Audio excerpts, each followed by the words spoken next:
par faire un énorme merci, un énorme clin d'œil. On a une magnifique DeLorean garée juste devant le cinéma Vida. C'est Jérôme, ici présent.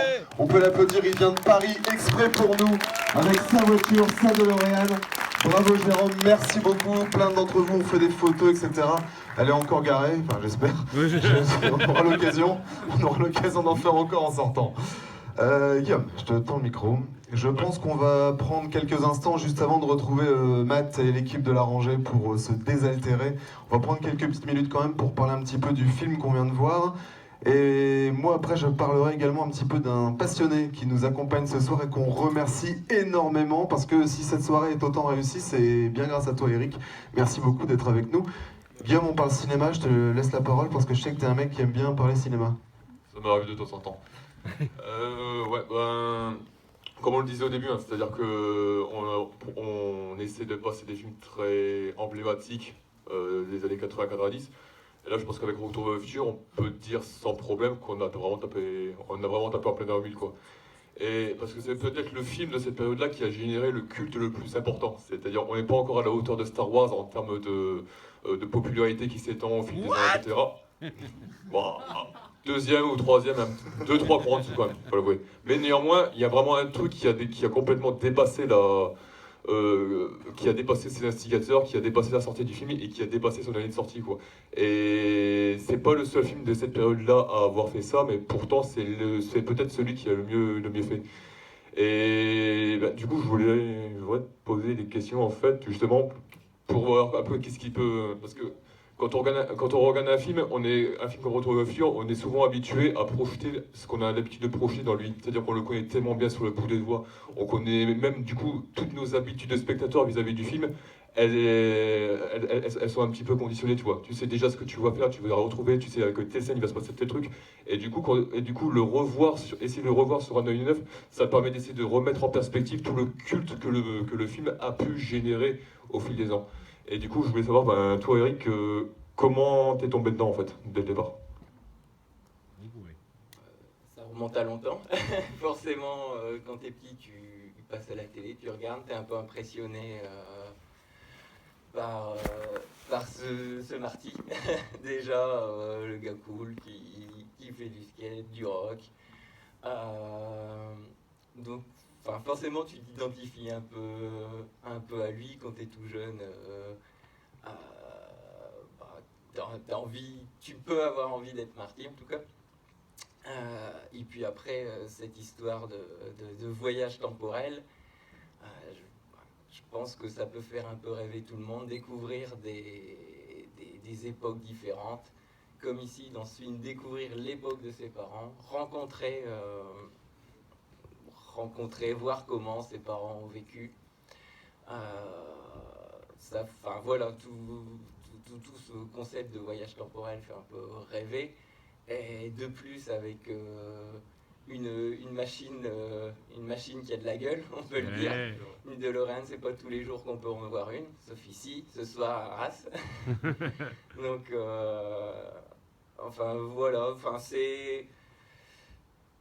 c'est vraiment, je dirais, un ensemble, même quand on est jeune. Soit on va s'accrocher à Marty, soit au personnage de Doc un peu fou, soit la voiture en elle-même. Je pense que tout le monde va se retrouver d'une manière ou d'une autre dans le film, va avoir envie de quelque chose, d'un monde différent. Là, ce soir, on a vu le premier, mais c'est vrai qu'avec le 2 et 3, on voyage encore dans des époques différentes. Mais tu peux me confirmer ou pas, mais je pense aussi que dans Retour vers le futur, ce qui fait la force du film, c'est qu'on connaît tous les récits initiatiques où grosso modo vous allez avoir le jeune, l'adolescent qui va être pris en main par un mentor et qui va petit à petit le mener à découvrir la vie, des étapes, etc. Et là, ce qui est marrant, c'est que le thème du voyage dans le temps, ça permet d'inverser le truc. C'est-à-dire que c'est Marty qui va devenir le mentor de son propre père pour qu'il puisse devenir l'homme qu'il n'a jamais été et faire et s'accomplir comme il n'a jamais pu s'accomplir parce qu'il n'a jamais su faire par lui-même, quoi. Et du coup, je pense que c'est un truc qui peut nous toucher tous, parce que quand on était ados, etc., on a tous, t'as toujours eu ce rêve un petit peu de de découvrir comment tes parents étaient à ton âge et quel est, entre tout ce qu'ils peuvent te dire et te parler sur comment ça se passait à leur époque, machin truc, t'as toujours voulu savoir ce qu'ils ont été vraiment, quoi, tu vois. T'as toujours. Tu crois pas à tes parents? Non, bah, c'est l'âge où tu doutes en fait. L'adolescence, c'est typiquement l'âge où tu commences à douter de tout ce qu'on te dit, quoi. Et c'est l'âge où tu as envie d'aller creuser un peu plus en profondeur, et je pense que c'est ça, c'est. De Retour vers le futur, c'est aussi ce qui fait cette force-là, quoi. C'est que ça te permet de te projeter facilement dans le personnage. Sans compter qu'il y a deux trucs. Quand tu es un ado de 16 ans, 17 ans, il y a deux trucs que tu veux pas savoir de ton père. C'est que ton père s'écrase, qu'il a du mal à s'affirmer, qu'il est lâche, c'est un truc que tu veux pas voir. Et tu veux pas savoir que ta mère a une vie sexuelle. Quand t'es un ado de 16-17 ans, un garçon, c'est des trucs que tu veux typiquement pas voir. Et je pense que ça aide aussi à te projeter dans le personnage, quoi. Moi, j'ai une question à poser à Eric, parce que vous avez vu toutes et tous dans l'entrée qu'il y avait une petite exposition au niveau de la confiserie avec pas mal d'objets du film. Non seulement, Eric, toi, t'aimes ce film, t'es passionné par ce film, mais t'es vraiment entré dans une autre dimension que je dirais que le commun des mortels, qui lui va probablement beaucoup l'aimer, mais pas de là à aller faire signer tout un tas d'objets par tous celles et ceux qui ont justement créé ce film. Est-ce que tu peux me raconter un peu de ton parcours de fan en tant que tel? Ce qui me rassure déjà, c'est que je suis pas seul, et loin de là. Ouais, il y en a d'autres ici. Ouais. Bah, comme je disais tout à l'heure, quand on est jeune, on découvre le film. C'était à une époque où on n'avait pas encore Internet, tout ça. On est passionné, on aime, on en parle à la récré, on en parle avec les copains. Et puis après, ça va pas plus loin. Quand ça passe à la télé, on le regarde. Et puis, comment c'est venu un jour, avec les débuts d'Internet, bien sûr, en étant fan, qu'est-ce qu'on tape dans le moteur de recherche? À l'époque, ça devait être Yahoo, je ne sais plus. Lycos. Lycos, c'est ça. Après, Retour vers le futur, et on se rend compte qu'on est loin d'être tout seul. Et il y a des personnes qui ont créé des sites, des forums. Alors, bon, on s'inscrit et puis on rencontre. Il y a quelques-uns ici. Il y a je dirais le site français, c'est retourverlefutur.com. N'hésitez pas à y aller, il y aura un nouveau site très bientôt. C'est un ami qui devait être là, mais finalement, il n'a pas pu se libérer. Donc, voilà. Donc, bref, on s'inscrit au forum, on voit qu'on est loin d'être tout seul. Et puis, en discutant, on se lie d'amitié. Ça dure des mois, des années. Et puis, à l'époque, je dirais, ouais, il y a 10-15 ans, il n'y avait pas autant de choses que maintenant. Retour vers le futur, c'était quelque chose d'assez limité. Ça restait quand même un petit groupe. Et puis bon, on était une petite communauté, mais dès qu'on avait l'occasion, s'il y avait des projections cinéma, il n'y en avait pas autant que maintenant, mais s'il y en avait à Paris, on essayait d'aller à Paris, on essayait de faire des choses entre copains et de se voir, de passer des bons moments. Et puis après, je dirais, ouais, tout est un peu explosé aussi avec, je pense, en 2010, d'abord les 25 ans. Et puis avec l'arrivée de 2015, et voilà, on part sur Retour vers le futur 2, mais l'arrivée donc dans le futur du film, je dirais la communauté s'est vraiment agrandie, on est vraiment de plus en plus nombreux. Je remarque qu'il y a vraiment beaucoup de fans. Alors, ce qui est intéressant aussi au niveau des passionnés, c'est qu'on a chacun des domaines différents. Moi, c'est vrai que je m'intéresse à tout ce qui est objets dérivés, objets de collection. Je vais essayer de trouver des choses difficiles dans la mesure du possible, des documents qui ont servi au tournage, des storyboards, etc. Il y a des personnes qui vont s'intéresser plutôt à tout ce qui est envers du décor, comment le film a été écrit, comment il a été produit, pourquoi, comment cette scène a été tournée, etc. Pourquoi cet acteur, enfin, ça peut être beaucoup. D'autres vont se focaliser sur la DeLorean et essayer de s'en trouver une, la construire en time machine. D'autres, ça va être essayer de recréer, entre guillemets, des scènes du film en essayant de trouver les objets identiques qui ont servi à telle scène pour tel objet. Après, enfin voilà, il y a vraiment des domaines différents. Il y en a qui vont essayer de créer, inventer des histoires alternatives autour de ça. On peut... je pense que de toute façon, que ce soit Retour vers le futur ou ou notre saga, un autre film. Star Wars. Star Wars, par exemple, Harry Potter, ou je ne sais quoi d'autre. L'univers peut être infini. Il y a de toute façon des fans plus ou moins fous. Je m'habille pas en Marty tous les jours. Mytho. Enfin, Jordan. voilà, mais Dédicace. on est une petite bande de copains, dont notre doc qui vient aussi de Paris. Merci à lui d'être venu, Philippe. Yes, Doc, merci, Doc. Merci. Et Merci. Nom de Zeus, merci. donc voilà, on essaye, il y a des rencontres qui se font annuellement un peu partout en France. Dès qu'on a l'occasion, on bouge, on passe un week-end ensemble, à se changer les idées, faire autre chose. On fait pas que parler de Retour vers le futur, je vous rassure. Mytho. Bon, on va quand même te poser une dernière question, après on va se retrouver autour d'un verre pour discuter tous ensemble. Vas-y, Guillaume. J'aimerais juste faire une parenthèse, c'est que des films comme Star Wars, comme Retour vers le futur, qui génèrent un culte aussi fort avec les années, c'est avant tout parce qu'ils ont une super bonne histoire à la base. Mhm. Et là, du coup, j'ai revu le film pour la deuxième fois, etc. Et c'est là que tu vois à quel point le scénario, c'est un travail d'orfèvre, quoi. C'est-à-dire que tout le début du film, en fait, on te passe à te donner des informations qui te permettent d'avoir une longueur d'avance sur Marty. Je sais pas si vous vous souvenez, à un moment donné, il lui parle tous... quand vous avez Doc qui dit qu'avant, ici c'était un champ de pain qui s'étendait, ou alors la mère de Marty qui lui dit avec ton père on s'est rencontrés comme ça, etc. Ce qui fait qu'une fois qu'il arrive dans le passé, toi tu as tout enregistré, et ce qui te permet d'anticiper déjà sur ce qui va se passer avant même que Marty ait le temps de le faire.